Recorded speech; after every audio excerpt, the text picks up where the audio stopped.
Перри Боуен има околу 4000 хектари земјиште јужно од Вашингтон.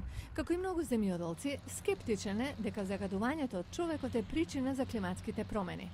Yes, there is global warming. It's a scientific fact. Да, има глобално затоплување, тоа е научен факт, но изворот и причините се дефинитивно предмет за дискусија, вели тој.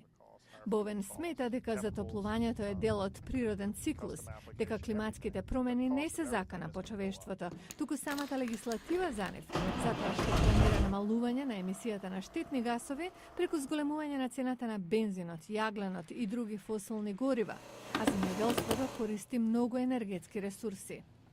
Најголемото земјоделско здружение во Соединетите Американски држави, Федерацијата на Американски фармерски бироа, лобира во Конгресот против усвојување на законот за климатски промени. Ова е нејзиниот председател. Нема голем избор. Дополнителните трошоци ќе мора да ги апсорбираат фермерите, затоа што не можеме туку така да ги фрлиме на грб на потрошувачите. Некои земјоделци не се согласуваат, исто како и владиниот оддел за земјоделство, чија анализа покажа дека законот ќе намали заработувачката за земјоделците за само околу 1% на кус рок и за околу 7% во следните децении. Роџер Џонсон е председател на Националниот синдикат за земјоделците, помала организација која го поддржува законот. Цел живот сум земјоделец. Тврдењето дека таквото зголемување ќе значи крај на земјоделието е далеко од реалноста.